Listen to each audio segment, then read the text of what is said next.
আমি চলচ্চিত্র নির্মাণ করেছি রাত জাগা ফুল।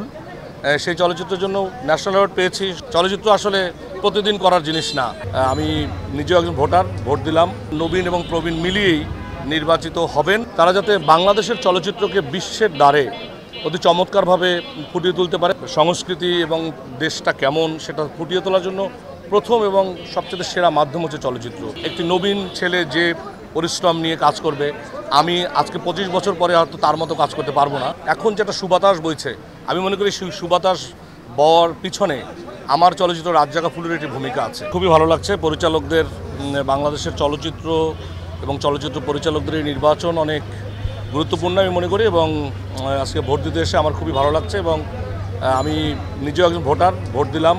অবশ্যই আমি তো সবসময় চাই যে নবীনরা যাতে যে কোনো সংগঠনের সঙ্গে সম্পৃক্ত থাকে, কারণ প্রবীণের অভিজ্ঞতা, তাদের প্রজ্ঞা এবং তাদের বুদ্ধি, আর নবীনের তাদের তারুণ্য নির্ভর চিন্তা চেতনা যখন একসাথে মিলন ঘটে, আমি মনে করি যে কোনো সংগঠনের জন্য সেটা তাদের কাজকে অনেক এগিয়ে নিয়ে যায়। সো আমি বিশ্বাস করি আজকে যারা নির্বাচন করছেন এবং নির্বাচনে প্রতিদ্বন্দ্বিতা করছেন, এদের ভিতরে আমার ধারণা নবীন এবং প্রবীণ মিলিয়েই নির্বাচিত হবেন, এবং আমিও চাই সেটা মনে করি। একজন চলচ্চিত্র নির্মাতা হিসেবে আমার প্রত্যাশা থাকবে যারা চলচ্চিত্র পরিচালকের এই সংগঠনে যারা নির্বাচিত হবেন, তারা যাতে বাংলাদেশের চলচ্চিত্রকে বিশ্বের দ্বারে অতি চমৎকারভাবে ফুটিয়ে তুলতে পারে, তার জন্য সংগঠনের একটা ব্যাপক ভূমিকা আছে। এবং আমি বিশ্বাস করি আমাদের চলচ্চিত্রই হচ্ছে একটি দেশের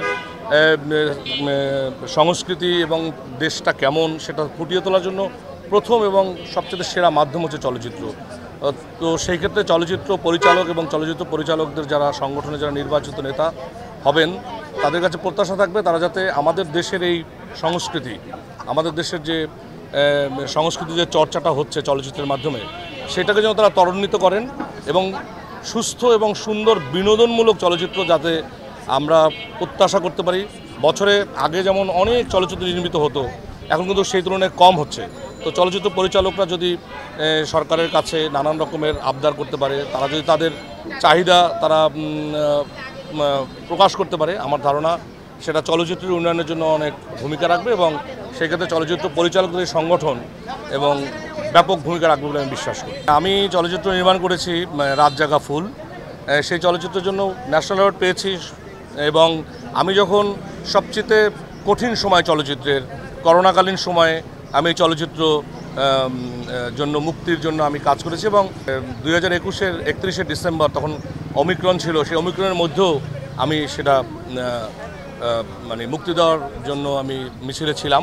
এবং আমি বিশ্বাস করি যে একটি যে সময় যে পার হয়েছে করোনাকালীন সময়ে, তারপরে যে চলচ্চিত্রের যে একটি এখন যেটা সুবাতাস বইছে, আমি মনে করি সেই সুবাতাস বওয়ার পিছনে আমার চলচ্চিত্র রাত জাগা ফুলের একটি ভূমিকা আছে। এবং এখন অনেক চলচ্চিত্র হচ্ছে, অনেক নির্মাতারা এগিয়ে আসছেন।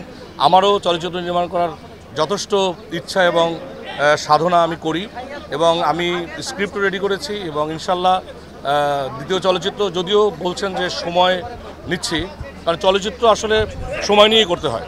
চলচ্চিত্র আসলে প্রতিদিন করার জিনিস না, কারণ এটার উপর অনেক কিছু ডিপেন্ড করে, অনেক ভাবনা চিন্তা এবং অনেক সময় এটা দরকার। তো সেই ক্ষেত্রে একটু সময় বেশি হচ্ছে, তবে নিশ্চয়ই ভালো চলচ্চিত্রের জন্য আমি অপেক্ষা করছি, এবং আপনাদের জন্য নিশ্চয়ই ভালো কোনো চলচ্চিত্র নিয়ে হাজির হব।